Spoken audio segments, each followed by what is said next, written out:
4 जुलाई 2026 शनिवार अष्टमी चतुर्थी के दिन इस जगह रख दो एक नींबू। कर्ज से मुक्ति और सुख समृद्धि का उपाय। सनातन धर्म में प्रत्येक तिथि का अपना विशेष महत्व बताया गया है।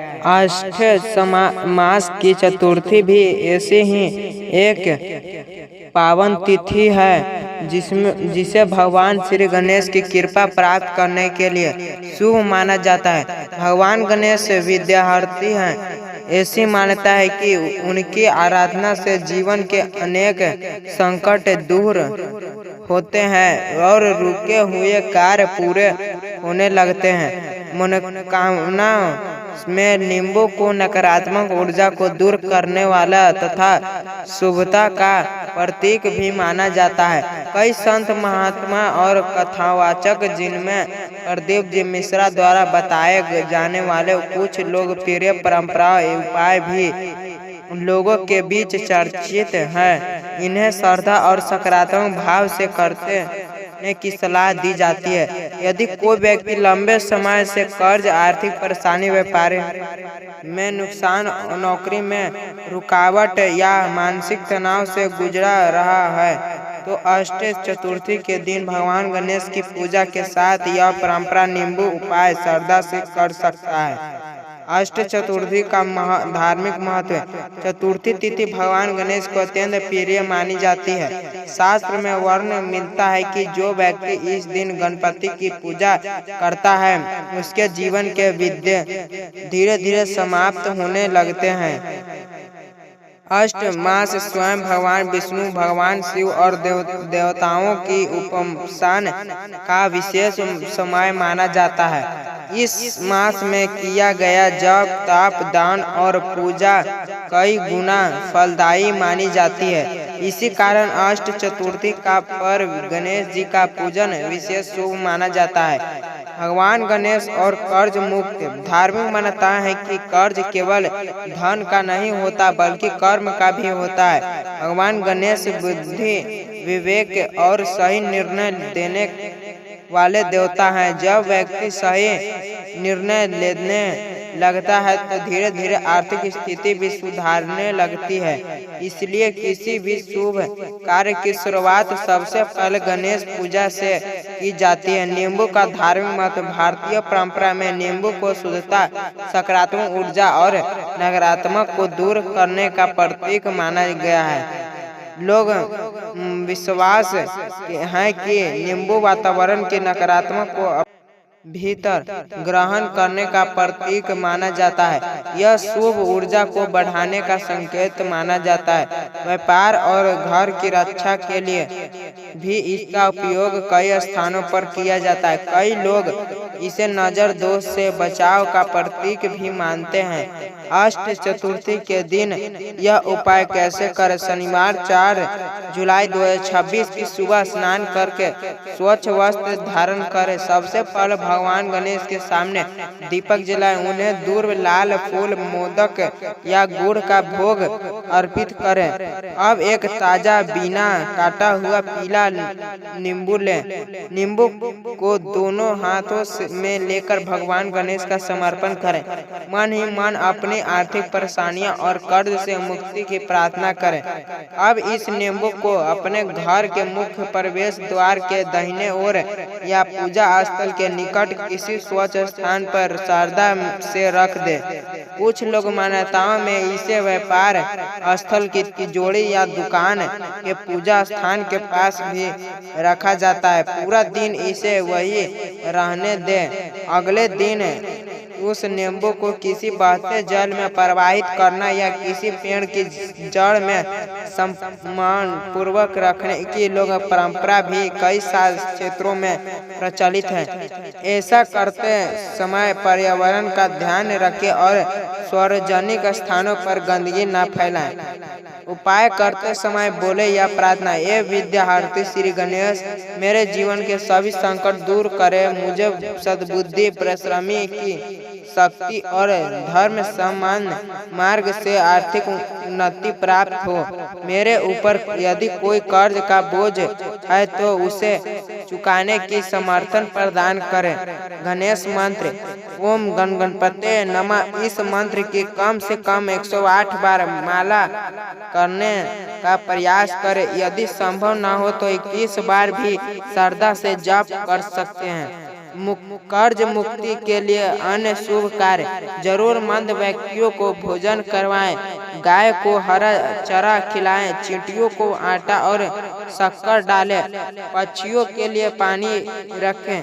शनिवार वार होने के कारण पीपल के वृक्ष के नीचे सरसों के तेल का दीपक जलाएं। जहां स्थानीय परंपरा और सुरक्षा की अनुमति हो, गरीब बच्चों को पढ़ाई की सामग्री दान करें। किन बातों का रखें ध्यान। उपाय पूरी श्रद्धा और सकारात्मक सोच से करें। किसी का बुरा सोचकर उपाय न करें। कर्ज चुकाने का संकल्प लें। अनावश्यक खर्च कम करें। मेहनत और ईमानदारी का मार्ग न छोड़ें। भगवान पर विश्वास रखें लेकिन कर्म करना न छोड़ें, क्योंकि नहीं उतरना का कर्ज।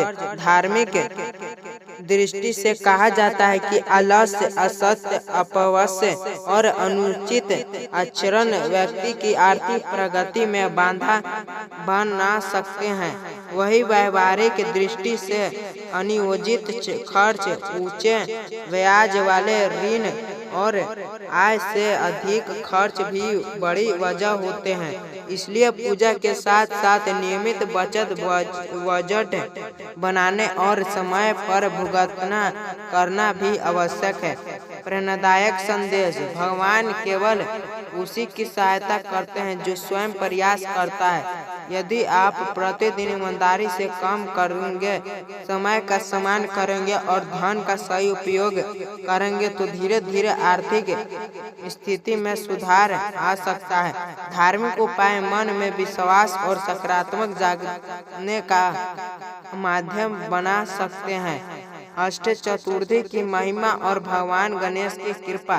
सनातन धर्म में प्रत्येक तिथि का अपना विशेष आध्यात्मिक महत्व बताया गया है। अष्ट मास की चतुर्थी भगवान श्री गणेश की आराधना के लिए अत्यंत शुभ मानी जाती है। भगवान गणेश को विद्या हर्ती, बुद्धिदाता और मंगलकर्ता कहा गया है। ऐसी धार्मिक मान्यता है कि जो भक्त इस दिन सच्चे मन से उनकी पूजा करता है, उसके जीवन के अनेक विघ्न धीरे धीरे दूर होने लगते हैं। हालांकि यह ध्यान रखना चाहिए कि पूजा और उपाय आस्था का विशेष है, जबकि जीवन की आर्थिक समस्याओं का समाधान परिश्रमी अनुशासन और सही निर्णय से भी जुड़ा होता है।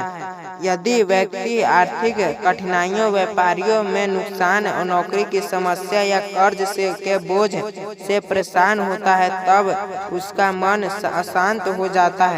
ऐसे समय में भगवान गणेश की उपासना मानसिक शक्ति, धैर्य और सकारात्मक सोच प्रदान करने का माध्यम बन सकती है। श्रद्धा से की गई प्रार्थना व्यक्ति को निराश से बाहर निकालने और सही दिशा में प्रयास करने की प्रेरणा देती है। कई क्षेत्रों में यह लोग विश्वास है कि अष्ट चतुर्थी के दिन पूजा के साथ नींबू का एक परंपरागत उपाय भी किया जाता है। यह उपाय किसी चमत्कारी की नहीं माना जाता, बल्कि भगवान के प्रति विश्वास और शुभ संकल्प का प्रतीक है। जब श्रद्धा, सकारात्मक सोच और कर्म एक साथ जुड़ते हैं, तब जीवन में अच्छे परिवर्तन की संभावना बढ़ती है। इस दिन सुबह जल्दी उठकर स्नान करें, घर के मंदिर की सफाई करें और भगवान गणेश को लाल पुष्प, दूर्व, मोदक या गुड़ का भोग अर्पित करें। इसके बाद ओम गण गणपते नमः मंत्र का कम से कम 108 बार जाप करें। मंत्र जाप के समय मन को शांत रखें और किसी के प्रति द्वेष का भाव न रखें। धार्मिक परंपराओं के अनुसार भगवान गणेश की पूजा के बाद यदि कोई व्यक्ति अपनी आय के अनुसार दान करता है, जरूरतमंद की सहायता करता है, गाय को हरा चारा खिलाता है, पक्षियों के लिए जल रखता है या गरीबों को भोजन कराता है, तो उसकी पुण्यदायी कार्य माना जाता है। यह कार्य समाज में करुणा और सेवा का भावना बढ़ता है। जो लोग कर्ज से परेशान हैं उन्हें धार्मिक उपाय के साथ कुछ व्यवहारिक संकल्प भी लेना चाहिए।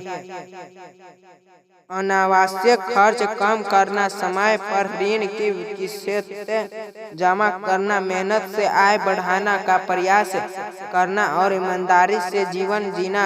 भगवान गणेश को बुद्धि और विवेक का देवता कहा जाता है, इसलिए उनकी पूजा का एक महत्वपूर्ण संदेश यह भी है कि हम यही निर्णय ले और अनुशासित जीवन अपनाएं। अष्ट चतुर्थी के दिन परिवार के साथ मिलकर गणेश जी की आरती करें, घर में सकारात्मक वातावरण बनाए, कटु वचन बोलने से बचे और माता लक्ष्मी तथा बड़ों का आशीर्वाद ले। धार्मिक मान्यता है कि जहाँ समान प्रेम और सद्भाव होता है वहाँ शुभता का वास होता है।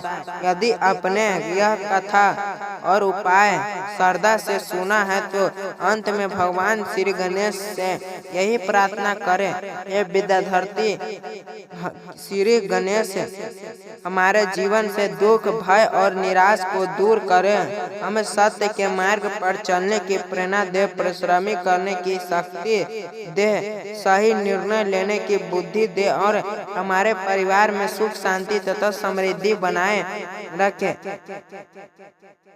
भगवान गणेश की परंपरा कथाओं। भगवान श्री गणेश को सनातन धर्म में प्रथम पूज्य, विद्यार्थी, बुद्धि और सिद्धि के देवता माना जाता है। किसी भी शुभ कार्य की शुरुआत उनके समर्पण से करने की परंपरा है। ऐसी मान्यता है कि जहां गणपति का आशीर्वाद होता है वहां कार्य में आने वाली बाधाएं दूर होती है और सफलता का मार्ग प्रशस्त होता है। माता पार्वती द्वारा भगवान गणेश की उत्पन्न सबसे प्रसिद्ध कथा के अनुसार एक दिन माता पार्वती कैलाश पर्वत पर स्नान करने जा रही थे। उन्हें अपने अब उब तन लेप से एक बालक की रचना की और उसमें प्राण प्रतिष्ठा कर उसे अपना पुत्र बनाए। माता ने उसी आदेश दिया कि जब तक वे स्नान कर रही है तब तक किसी को भीतर प्रवेश न करने। उसी समय भगवान शिव वहां आए।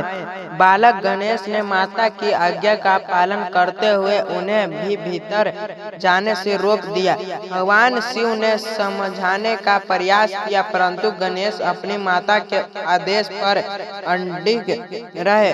इसके बाद शिव गणों और गणेश के बीच संघर्ष हुआ, लेकिन गणेश ने अद्भुत पराक्रम दिखाया। अंततः भगवान शिव ने क्रोध होकर अपने त्रिशूल से गणेश का सिर अलग कर दिया। जब माता पार्वती बाहर आई और यह दृश्य देखा तो वे अत्यंत दुखी और क्रोधित हुई। उन्होंने समस्त सृष्टि के विनाश का संकल्प ले लिया। तब भगवान शिव ने उनके शांत करने के लिए अपने गणों को उत्तर दिया कि और भेजा और आदेश दिया कि जो पहला जीव मिले उसका सिर ले आए। सबसे पहले एक हाथी का शिशु मिला, उसका सिर लाकर गणेश के घड़ा पर स्थापित किया गया और उन्हें पुनर्जीवन मिला। भगवान शिव ने उन्हें आशीर्वाद दिया कि वे सभी देवताओं से पहले पूजे जाएंगे और किसी भी शुभ कार्य का आरंभ उनके समर्पण के बिना पूर्ण नहीं माना जाएगा। प्रथम पूज्य बनाने की कथा। एक बार देवताओं के बीच यह प्रश्न उठा कि सबसे पहले पूजा किसकी होनी चाहिए, तो भगवान शिव और माता पार्वती ने भगवान गणेश तथा भगवान कार्तिक के पूजा परीक्षा लेने का निश्चय किया। उन्होंने कहा कि जो सबसे पहले पूरे ब्रह्मांड की परिक्रमा करके लौटेंगे वही प्रथम पूज्य कहलाएंगे। भगवान कार्तिकेय अपने वाहन मयूर पर बैठकर तुरंत निकले पड़े। भगवान गणेश ने विचार किया कि माता पिता ही समस्त संसार के समान हैं। उन्होंने भगवान शिव और माता पार्वती की 7 बार परिक्रमा की और विनम्रता से कहा कि मैं सम्पूर्ण जगह की परिक्रमा कर ली। उनकी बुद्धिमत्ता से प्रसन्न होकर भगवान शिव और माता पार्वती ने उन्हें प्रथम पूज्य होने का वरदान दिया। यह कथा हमें सिखलाता है कि केवल बल नहीं बल्कि बुद्धि और श्रद्धा भी जीवन में सर्वोच्च स्थान रहती है। महाभारत के लेखक बनाने की कथा जब महर्षि वेद व्यास ने महाभारत की रचना करने का निश्चय किया तब उन्होंने ऐसा लेखक चाहिए था जो बिना रुके पूरे ग्रंथ को लिख सके। उन्होंने भगवान गणेश से निवेदन किया। भगवान गणेश ने शर्त रखी कि वे लेखन के दौरान एक क्षण के लिए भी नहीं रुकेंगे। तब महर्षि वेद व्यास ने भी एक शर्त रखी कि गणेश भी प्रत्येक श्लोक का अर्थ समझाने के बाद ही उसे लिखेंगे। लेखक के दौरान जब गणेश जी की लिखने टूटा गई तब उन्होंने अपनी एक दांत तोड़कर उसी से लेखन जारी रखा, इसलिए उन्हें एक दंत भी कहा जाता है। यही कथा त्याग, समर्पण और ज्ञान के प्रति निष्ठा का संदेश देते हैं। चंद्रमा को मिला श्राप। एक बार भगवान गणेश ने भरम पेट मोदक ग्रहण किए और अपने वाहन मूषक पर सवार होकर लौट रहे थे। मार्ग में मूषक के अचानक चौंक जाने से गणेश जी नीचे गिर पड़े। यह देखकर चंद्रदेव हंस पड़े। भगवान गणेश को यह उपहास अनुचित लगा। उन्होंने चंद्रदेव को श्राप दिया कि जो भी भाद्रपद शुक्ल चतुर्थ के दिन चंद्रमा का दर्शन करेगा उसे मिथ्या कलंक का सम्मान करना पड़ेगा। बाद में देवताओं की प्रार्थना पर उन्होंने श्राप को असंख्य रूप में शिथिल किया। इसी कारण गणेश चतुर्थी पर चंद्र दर्शन से संबंधित विशेष सावधानी की परंपरा का उल्लेख मिलता है। कुबेर का अभिमान। धन के देवता कुबेर को अपने वैभव पर बड़ा अभिमान हो गया। उन्होंने भगवान शिव और माता पार्वती को अपने महल में भोजन के लिए आमंत्रित किया। भगवान शिव ने स्वयं न जाकर भगवान गणेश को भेज दिया। गणेश जी ने इतना भोजन किया कि पूरा भंडारण खाली हो गया, फिर भी उनकी भूख शांत नहीं हुई। अंत में कुबेर भयभीत होकर भगवान शिव के पास पहुँचे। भगवान शिव ने कहा कि पहले अपना अहंकार त्याग, बाद में श्रद्धा से अर्पित किए गए थोड़े से अन्न से गणेश जी की भूख शांत हो गई। यह कथा सिखाती है कि भगवान को दिखावे नहीं बल्कि सच्चे भक्ति और विनम्रता प्रिय है। गणेश जी के 12 नामों का महत्व। धार्मिक परंपरा में भगवान गणेश के 12 नामों का समर्पण अत्यंत शुभ माना गया है। सुमुख, एकदंत, कपिल, गजकर्ण, लंबोदर, विकट, विद्याराज, विनायक, धूम्रकेतु, गणाध्यक्ष, भालचंद्र, भाजनन। मान्यता है कि श्रद्धा पूर्वक इन नामों का समर्पण करने से मन में सकारात्मक धैर्य और भगवान गणेश के प्रति भक्ति का भाव बढ़ता है। कथा का संदेश। भगवान गणेश की पौराणिक कथाओं केवल चमत्कारी का वर्णन नहीं करती बल्कि वे अज्ञानी पालन, माता पिता के समान ज्ञान, विवेक, विनम्रता, त्याग और अहंकार का त्याग जैसे जीवन मूल्य का भी संदेश देते हैं। यही कारण है कि उन्हें विद्याहर्ती और बुद्धि के अधिष्ठाता देव के रूप में पूजा जाता है। भगवान श्री गणेश की कृपा आप और आपके पूरे परिवार पर सदैव बनी रहे। गणपति बप्पा मौर्य। निष्कर्ष 4 जुलाई 2026 शनिवार की अष्ट चतुर्थी भगवान श्री गणेश की आराधना के लिए अत्यंत शुभ मानी जाती है। यदि आप श्रद्धा से गणेश जी की पूजा कर एक नींबू का यह परंपरा धार्मिक उपाय कर नियंत्रित मन जाप करे और साथ ही अपने आर्थिक जीवन में अनुशासन अपनाए तो आप मानसिक शांति, आत्मविश्वास और सकारात्मक ऊर्जा का अनुभव कर सकते हैं। याद रखें, सच्चे श्रद्धा, सत्कर्म, परिश्रमी और सही आर्थिक निर्णय ही अस्थायी सफलता का आधार है। अगर आपको हमारी यह धार्मिक प्रस्तुत पसंद आए तो हमारे YouTube चैनल शुभम भक्ति कथा को जरूर सब्सक्राइब करें, वीडियो को लाइक करें, अपने परिवार और मित्र के साथ शेयर करें तथा कमेंट में श्रद्धा पूर्वक लिखे श्री गणेशाय नमः। धन्यवाद।